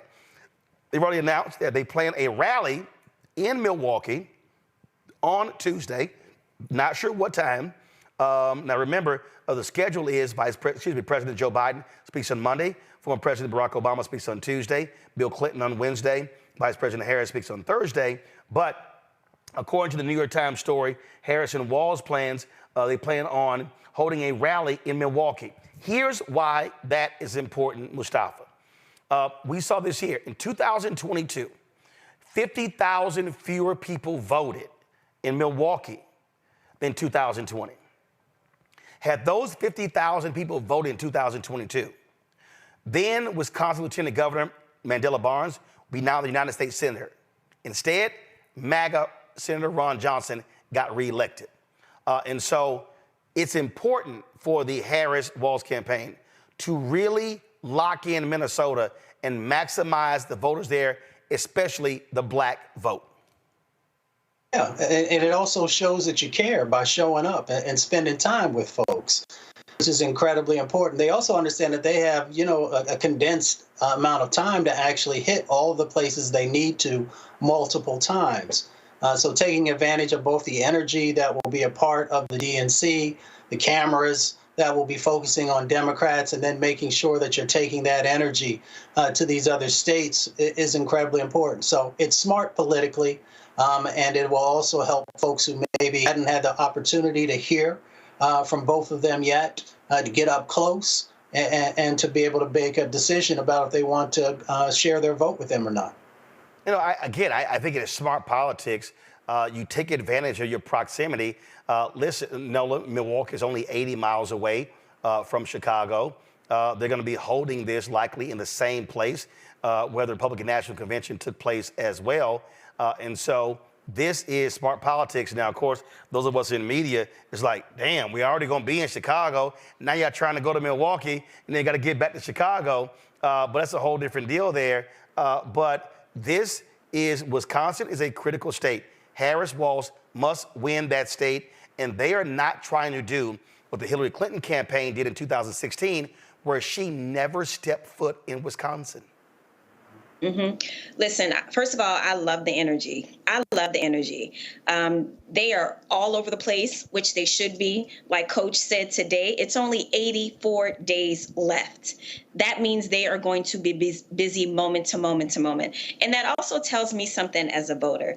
That tells me that these two together are going to be energized for the American people inside that Oval Office. There's a lot going on, not just in our country. There's a lot going on around the world. And one of the things that's important to me is that I know our leader is going to have a lot of energy to tackle all of the issues, that are happening. And to your point, 2016, there were tons of postmortems that were done after Hillary Clinton lost the race, and that was one of them. And the one thing that I've really admired about this campaign, even before POTUS decided that he wasn't going to run, is that the ground game has been strong.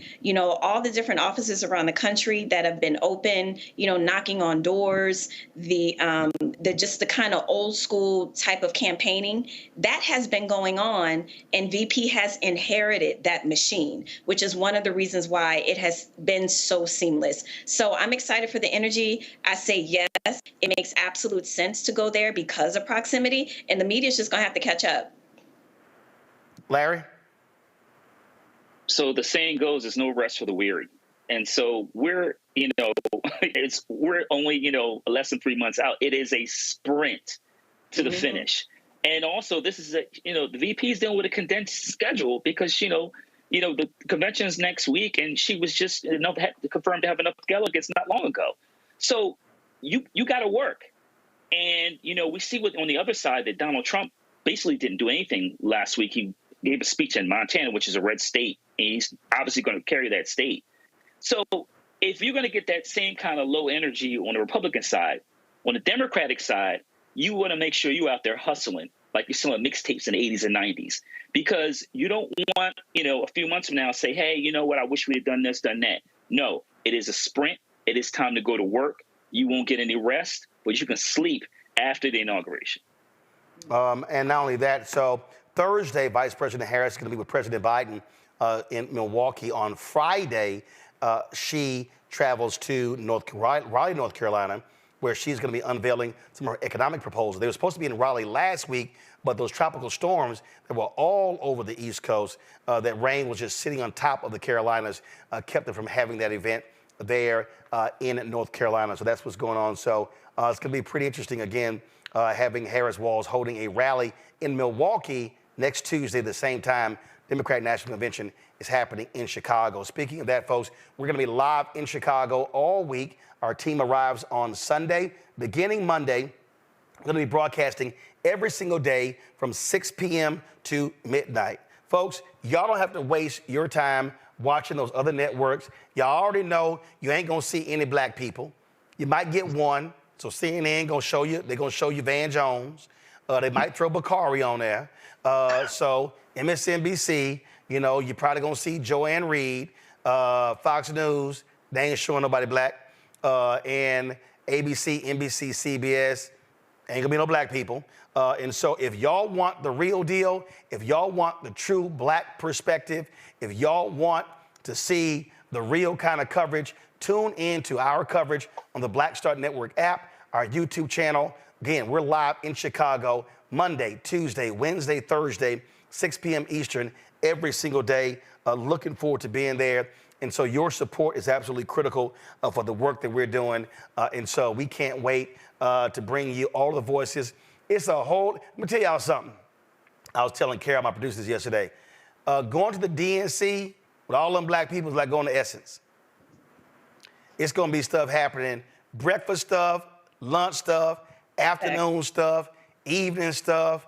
The convention is going to be watch parties. It's going to be concerts after each night is over. So I'm just telling y'all right now, I remember it was 18-hour days for me in 2016, 2012, covering the convention. Of course, you had COVID in 2020. So we got all of that. So it's a whole lot that will be going on. And we're going to have all the coverage for you next week. So this is the place y'all tune in. And I'm just going to tell y'all right now, ain't nobody else doing this. All the other black-owned media, they're not doing any of this. None of them. We're going to be there every single day, 6 hours every single night. And so please, y'all tune in to support us. And don't forget to support us in what we do. Join our Bring the Fuck fan club. So you're checking money order to P.O. Box 57196, Washington, D.C., 20037-0196. Cash App, $RM Unfiltered. PayPal, R Martin Unfiltered. Venmo is RM Unfiltered. Zelle, Roland at RolandSMartin.com. Roland at RolandMartinUnfiltered.com. Be right back. On the next Get Wealthy with me, Deborah Owens, America's Wealth Coach, Black Americans have 1/10 the wealth of their white counterparts. But how did we get here? It's a huge gap. Well, that's why we need to know the history and what we need to do to turn our income into wealth. Financial author and journalist Rodney Brooks joins us to tell us exactly what we need to do to achieve financial success. You can't talk about why we are, as black people, where we are, unless you talk about how we got here. Bridging the gap and getting wealthy, only on Black Star Network. Next on A Balanced Life, we're talking everything from prayer to exercise to positive affirmations and everything that's needed to keep you strong and along your way. That's on a next A Balanced Life with me, Dr. Jackie, on Black Star Network.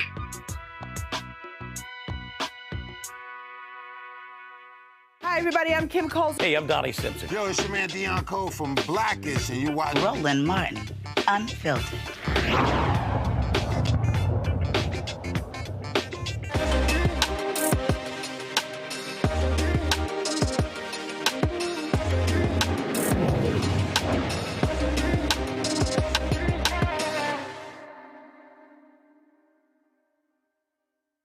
All right, folks. Time for our marketplace segment. Kimberly Gray is a tech entrepreneur, patent owner, and CEO of Uvi. Also, creator of the NSYNC feedback platform, which was created as an interactive survey that links to donations and provides real-time feedback for political campaigns. She joins us now from New York. So Kimberly, explain this technology. Hi, Roland. Thanks so much for having me today. Yes, I'm Kimberly Gray. I'm the CEO of UVI. We are a New York City-based software company providing communication and data solutions for organizations in the public and private sector. And our software platform, InSync, is a video-enabled, one of the first ever video-enabled survey apps that instantly allow organizations to communicate with their audience in real time. So what does that mean? Video testimonials with transcription, with AI insights, and it can easily be accessed by QR codes that go to an online survey platform. So we've been working with organizations to really help them understand what people are thinking in the moment, in their thoughts in the moment. And now more than ever, we need real-time engagement tools to understand what the people are thinking, what your customers are thinking in real time. Okay, so how does that work politically? So what are you actually surveying? What are you trying to find out in real time? Everything anybody would want to know about this election. And just to be clear, we do surveys for private sector organizations, companies like Hearst, working with them on supplier diversity, working with higher education and the city of New York. We're based in New York City. We're an MWBE certified vendor. But for this election, you know, especially in these battleground states, so many people want to know in real time, what are people thinking? So how does that work? So for instance, okay, fine. You got 7 battleground states. So do you have do you have 20,000, 30,000 people in each one of those states who you're regularly going back to survey? Is it broken down by demographic? And so in terms of, so how many people are you reaching? Are you surveying? Are you going back to those people every week, each month? So explain that. Right. So that's something that we're building out now. We're based in New York City, so we've been working with local city council elections. So now I think, and that's why I'm here today, is to provide this platform as an opportunity for people to be able to get that feedback in real time. So yes, because it's so easily accessible, it can be deployed just in a link from your website, in an SMS. So if you want to know what people are thinking in real time, we can facilitate that digitally. Right, and right. So who is it, but I'm saying, who is it going to? So if you're a campaign, so like, do you have the database or is it their database? How does that work? So for instance, I was talking to a major donor, and they were talking about there's a pollster who worked with the Obama campaign. So he has a grouping of 80,000 people who he polls and surveys every single month. And that's broken down, it's nationally, it's broken down by state, it's broken down by zip code. And so that's what I'm asking.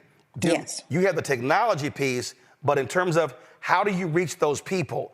Right. Do you have that grouping, or is that what a campaign has? Yeah, so we can provide that for the campaign. So another reason that I'm here today is to provide these services for the campaign. So what it will enable you to do is to create the survey. In the back end of our cloud-based platform, you can access all of the responses. Everything's intake only, which is really important because you don't have to worry about disseminating any messaging and worry about people, you know, presenting a lot of the things you deal with comments that you can't control. So this is a very controlled environment that allows you to, in real time, see the responses of people. And from those responses, we take transcriptions and tags for different keywords. So if people are very concerned about, let's say, the Supreme Court decision and the next potential nominees, they can talk about that. If they want to talk about abortion rights, they can talk about that. Because our system allows you with transcription to tag all of these keywords. And it's super simple, it's super interactive. And unlike watching the news or a broadcast, you can actually put your voice out there in real time, have those videos that can be shared on other platforms as well. So what political campaigns have y'all done this for up to now? Right. So we recently created one for the Harris-Walz campaign, which I would love to have presented at the upcoming DNC, because again, we're the only platform that actually allows the people to talk about what they're thinking in the moment. So imagine, and we do a lot of events, right? We've done tech events. So scanning this QR code in real time, you can actually, provide this information to the campaign directly, because they're the ones who will be able to see the responses. So virtually, in person, this is a great way to just really understand what people are saying, right? Because when you're on calls, it's rare that everybody gets a chance to say something. So this is a way to capture all that information in real time and provide solutions and actionable data. Questions for the panel. Nola, you first. So first of all, thank you so much. I am a big tech nerd. I use a lot of tech in my classrooms, and also as a political scientist, I definitely appreciate the social science and the computer data science built into this technology. So two questions. So is it something like, say, like if I'm using an app in my class that creates some sort of word cloud by students like tagging certain words, and I can say, these are the things that you all are thinking about? Or is it something like, say, being part of a coalition of academics, and we are submitting our very strategic questions, to a larger company that then goes and runs these surveys for us that we pay a lot of money for to make that happen? Is it something in the middle? Is it something more accessible than that? And also, it's way more accessible than that. And I actually have some patented technology. It's called Action Command Messaging. And simply put, it allows you to share any type of text to the video capture screen in real time. And one of our first customers was actually in higher education with Medgar Evers College. We launched around COVID when everybody was going remote. And at that time, we saw an 80% increase in student engagement using the platform. So to your point, yes, those videos, those text responses do turn into tags or keywords, which you can identify hero words to understand what everybody is thinking or what the most popular answers are. So essentially taking kind of unstructured data, which you find in qualitative surveys, and turning it into structured data, which you have quantitative results for. So if is this like SurveyMonkey? Yeah, well, SurveyMonkey, a lot of the times they use templates to create surveys. Our survey is about 65% response rate, which is extremely high and very engaging. And theirs is around 15%. But I would say the major difference is with SurveyMonkey, they usually do a lot of net promoter scores, which is like, on a scale of 1 to 10, how great are we? Whereas we focus on a lot of short answer responses, which really allows voters or just customers or people in general to really express themselves. And we take that information and utilize AI to simplify it and provide responses for campaigns, for businesses to really understand what people are thinking in the moment. Gotcha. Where can, actually, I'll ask the question later. Larry, you're next. Yeah, so really quick. So I'm a social scientist, so you said 65%. So I need to know how that's happened, why it's so high. And then secondly, what do you do about securing people's personal data?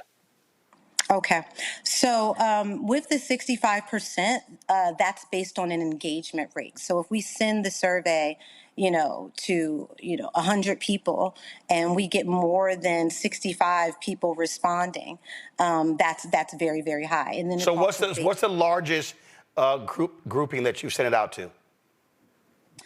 At this point, you mean for surveying for campaigns, or no, for anything? I mean, how many? What's the largest group? 5,000. 5,000. And so you're saying you had a 65% response rate on that 5,000? From the people who actually clicked and responded to it, yes. So I think what Larry was asking, because it made it sound like if you sent the 5,000, 65% of the 5,000 responded. So. But you said it's 65% of those that clicked it. Right, clicked. So what was that number? So you sent the 5,000, how many clicked it? Yeah, so of the clicks for that, it would be like more like that actually respond. Like, so you actually have to respond to the survey. So let's put that in more like of 1,000 range. And then based on that, we get a 65%. So you sent the 5,000, 1,000 responded, that's actually 20%. And you're saying of the 20% that responded, you had 65% response rate. Correct. And then Okay. also within the completion rate of the entirety of the survey. Got it. Because a lot of times when people do surveys, there's a bit of a dropout rate. Are you clear, Larry? Yeah, I'm clear on that. Thank you for clearing that up. I appreciate it. Mustafa? Thank you. Yeah, well, Ms. Gray, congratulations on being able to create this. I'm curious, sort of on the back end, in relationship to the QR code you had mentioned before. Yes. Are there any concerns that if that actually got out while you were doing surveys, that you would get folks, who weren't true to the game, if I could say it that way, and were trying to do some nefarious things? Yeah, I mean, I think we limit that a lot because it's intake only. So on the back end, all of the responses are in an admin portal, right? So, the organization that we're deploying the survey for, they have access to those responses, all of the videos, all the transcriptions, user data. You can also respond anonymously with a text response as well. But we haven't had any security issues as yet. And this isn't, because it's not public facing, everything's intake only. It's a much more efficient way to really get, honest and true data, and not things that are just, people are just trying to show off or make an impression. So this is a new technology. We've been utilizing it in the government sector, working with city agencies here in New York and mostly with higher ed. But I think opening it up just for a feedback tool for businesses, for organizations, to really understand what people are thinking and give them the opportunity to share their thoughts. All right, then. All right, well, Kimberly, we appreciate it. Thanks a bunch. Good luck with the technology. Thanks so much. All right, thank you so very much. All right, folks, that is it for us. Let me thank Larry, Nola, and Mustafa for being with us on today's show. Thank you so very much. Nola, where the gumbo? You keep talking about how you can actually burn, but you ain't never, ever given anybody an opportunity. What? I'm just saying. It's 85 degrees outside today. What are you talking about? That means you not. Did you actually bring up the temperature? I did. Are you really from Louisiana? Boy, bye. I'm just saying, because, my grandparents from Opelousas, we eat gumbo all the time. 100 degrees, 85 degrees. I didn't realize that was an outdoor temperature cap when it comes to eating gumbo. Mm-hmm. Well, thank you for your family philosophy regarding gumbo making, but I'm not making it on 85 degrees and humidity. We're not doing that. Larry, go ahead, chime in. Make sure you're sharing. That's all I'm saying. I would be more than happy to. I don't know about that one, but I'd be more than happy to, Larry. But. So I'm sorry. So what's your temperature cap? When you see me with a nice fuzzy robe, when you see me with some cocoa. You ain't answering the question. What's the cap? Is it 58? Is it 60? Is it 55? What's your temperature? Okay, I'll do you one better. Thanksgiving, Christmas, you got it. You ain't no real ass gumbo person. Cause see, if you a real gumbo person, you can have, listen, my family, it can be 105. I'm happy for your family. You fake. See, I can't. I'm into making gumbo in 85 Mustafa, I'm snatching Louisiana gumbo cards. That's what I'm doing right now. I'm talking a whole bunch of mess, but I ain't never tasted none of your gumbo. First of all, I fix gumbo. I ain't got a problem with it. On Twitter. We have no evidence of you making gumbo. Oh, okay. Mm-hmm. Are there photos? Are there videos? Mm-hmm. Where are yours? Hold up, let me look. Oh, first of all, baby, you can go to #GumboWars. You going to the iPad? Oh, hell yeah, I'm going to the iPad on your ass. I'm going to the iPad.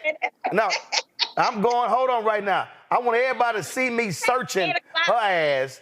Go to my iPad. So y'all see, I'm on her Twitter feed. Now I'm clicking media. Okay, and we see you smiling, family photos. We see that photo, some kids, some books. Yes. Lord have mercy, I don't see no gumbo. It was Christmas last year when I called you out. I don't see no called you I don't out. see no. It was Christmas. Look, I'm scrolling. Y'all, I'm already in July. Let me keep going. Let me keep going. I don't see nothing. Matter of fact, I don't see no food at all. I mean, I don't see. Lord have mercy. Hold up. What was that? Was that some food? What the hell was that? Some breadsticks? What? I see a fan. No, hell no. That was a fan. That was an African fan. She ain't got no. I mean, I don't. Leave me alone. I'm waiting for my daddy to send me a text because I know my daddy said she ain't real. We do gumbo any time of the year. All you temperature control Negroes. The only thing that you are some temperature control Negroes. The only thing I eat 24/7 is red beans and rice on Mondays. That's 24/7. Your ass, you only eat red beans and rice on Mondays? You about to start on a New Orleans menu. We're not about to do that. What the hell is wrong with Tuesday, Wednesday, Thursday, Friday, Saturday, Sunday? Monday is our red beans and rice day. Mr. Know-It-All. I just can't believe we ain't come across not now, nothing. I mean, you talk a lot. Here. Why are you picking on me? You talk a lot of trash. You start with me. You talk a lot of. Let me go ahead and stand up. Let me see. See if you pull up. See, let me go ahead and educate you on something right now. Y'all pull a cat. Let me just educate you on something right now. See, did I not just tell y'all? If you just pull up Gumbo Wars, the hashtag, boom, first one that comes up. First one that comes up. Look at that. Scroll, listen. See, this, my daddy handling his business. See, you don't even, turn the audio up. Oh, yeah. We got the right music. We got the 40-quart pot. What's the green stuff? We got all that. First of all, girl, it's called a stock pot. 16 or 20. What's the green stuff? The hell you mean, what's the green stuff? What is it? Oh my God, she don't know what she talking about, y'all. Oh my God, she don't know. Look at this here. See all that? See this hashtag Gumbo Wars? You see all that? Where your stuff at? We don't see nothing in here from Nola. Nothing. Nothing. Cooking is a thing that me and my mom did, and we also had a catering company. It's very near and dear to my heart. You had a catering company? Yeah, we did. How long you catered? Well, it paid for my UCLA undergrad education, so 3 years. 3 years? Mm-hmm. Girl, please, I catered from the age of 7 to 30. That's great. You talking to a grown man. That's gumbo right there. Okay. It ain't gotta be cold. Cold? Why would it be cold? No. Carol said, ain't no okra. I don't like okra in my gumbo. Can you let me go now? My mama like okra in her gumbo, but I ain't doing the okra in the gumbo. What you say, Nola? I said I'm missing my mama. So can we missing your mom too, and we missing that. But I'm gonna need you in this temperature check. We're gonna have to work on that, Nola, because this whole, it got to be 54. I gotta be in some fuzzy shoes, and some fleece. Don't make no. Why it has to be your mood setting and it can't be mine? That's what I don't understand. Why I gotta cater to you and your needs? Easy. Because real gumbo people can eat it any time of the year. Oh, I can eat it. I'm talking about cooking it. I'm done with you. Listen, I volunteer, so I'm volunteering. All gumbo, you can send all gumbo. I'm done with you. I volunteer for everybody. I sent you some jambalaya too, boo. Listen, my damn I'm so mad. I watched beepers. It looked like I took a hard fall because I slammed my hand down. I'm done with you. Nola, I'm done with you. Night. Nola, I'm done with you. I'm done with you. Have fun in Chicago. We're going to wait till the temperature drop, and then we're going to see what your skills are. Maybe. Maybe. All right, Larry, Nola, Mustafa, I appreciate it. I'll holler at y'all. Again, folks, a couple of things. Don't forget, if y'all want to get that T-shirt, My Black Job is Voting, go to daciousdesigns.com, use the QR code, go to the website. Y'all can get that. You can use the promo code ROLLIN', and then, of course, you can, by doing that, of course, you get a discount, and a portion of that comes back to the show, so we certainly appreciate that. Don't forget, folks, also support the work that we do. Join our Bring the Funk fan club. Send your check and money order, P.O. Box 57196, Washington, D.C., 20037-0196. Cash App is $RM Unfiltered. PayPal, R Martin Unfiltered. Venmo is RM Unfiltered. Zelle, Roland at RolandSMartin.com, Roland at RolandMartinUnfiltered.com. And of course, folks, I'm going to be in Cincinnati on Thursday, the Black Family Reunion. Y'all come out to Corinthian Baptist Church. So go to myblackfamilyreunion.org to get your tickets. Can't wait to see y'all there. All right, folks. Somebody put on YouTube, Roland, you being petty. Yes, I'm King Petty. Yes, you're right. And then let's see here. Somebody said, I don't like andouille sausage. It's nasty. That's 2B Black Native. Well, make your own damn gumbo. See, I can't stand Negroes like that. See, y'all, some of y'all are some special Negroes. See, y'all are the, is that beef sausage? Is that pork sausage? Is there seafood in there? Let me explain something to y'all, okay? All y'all special gumbo Negroes, we make a little bitty ass pot for y'all, okay? A little bitty ass 1 quart pot for y'all, all right? So we make gumbo for regular people. I don't know when black people had to start eating all this special ass food. We don't make no gluten-free damn gumbo, okay? Just letting your asses know. Ain't no gluten-free gumbo, all right? So if you want some gluten-free gumbo, call Nola. I ain't helping you out.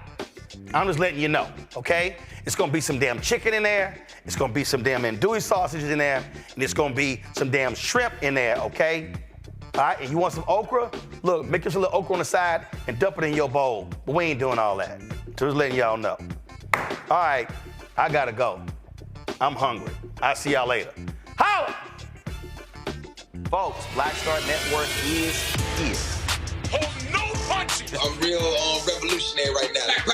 Support this man, Black Media. He makes sure that our stories are told. Thank you for being the voice of Black America, Roland. Stay black. I love y'all. All momentum we have now, we have to keep this going. The video looks phenomenal. See, this difference between Black Star Network and black-owned media and something like CNN. You can't be black-owned media and be scared. It's time to be smart. Bring your eyeballs home. You dig?